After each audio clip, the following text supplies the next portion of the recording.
दिव्य हनुमान। हम कह रहे पाखंड मत करो, ठीक से चलो तो ये सब भगवत स्वरूप अनुभव में आ जाएंगे। ठीक से चलो, बड़ा विचित्र स्वरूप है। जब तक जीवन में कोई संत नहीं तो हम ये देख रहे हैं कि वो जीवन या तो पाखंड में सकिल जाएगा और या तो व्यर्थ के चिंतन में फंसा हुआ अपने को मान लेगा कि मैं सिद्ध हूं। आपका शब्द, आपकी दृष्टि, आपकी चेष्टा, तस्मात् शास्त्रम प्रमाणम ते, तब सिद्ध माना जाता है। बहुत सिद्धों के दर्शन हुए, गंगा किनारे सिद्धों का ने कभी नहीं देखा ऐसा प्रमादी। सिद्ध प्रमादी नहीं होता। 95 वर्ष की आयु पूज्य स्वामी श्री ओंकारानंद सरस्वती जी महाराज 4 बजे एक अपने निजन से कहते, वो स्वेटर पहना दीजिए। बोले स्वामी जी अभी तो धूप है। नहीं, अंदर अभी जाएंगे, चिंतन में विक्षेप होगा, हमारे पास समय नहीं, डाल दो शरीर में।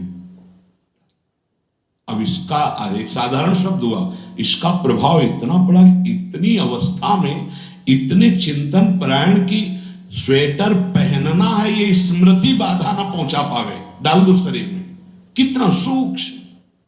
बड़े बड़े महापुरुषों को देखा है, अपने ब्रज के प्रेमी जनों को और ब्रह्मबोध संपन्न दोनों महापुरुषों को, किंचन मात्र कहीं भी कोई भी शास्त्र विपरीत शब्द नहीं, एक सेकंड की चेष्टा नहीं पाई शास्त्र विरुद्ध। और यहां शास्त्र में है ही नहीं, हो वैसे सिद्ध हो रहे। क्यों? क्योंकि जीवन में किसी आदर्श महापुरुष का अंकुश नहीं। अगर किसी संत का भय तुम्हारे जीवन में नहीं है तो ये माया रौन देगी, पक्का समझ लीजिए। कोई महापुरुष तुम्हारे ऊपर अंकुश लगाने वाला हो तो इसीलिए जो देहाभिमानी जी होते भाग पड़ते हैं, क्योंकि उनकी सिद्धावस्था में वो बाधा पहुंचाएंगे। गुरुजन असली सिद्ध बनो, नाटक नहीं तो भाग पड़ते हैं। और जो गुरुजनों की शरण में रहता है वो परिपक्व भगवत प्राप्त महात्मा बन जाता है। इसलिए पूज्य बाबा कह रहे, पहला किसी महापुरुष का अनुशासन है कि नहीं। प्रगट में अनुशासन जरूरी है, प्रगट में अनुशासन जरूरी है।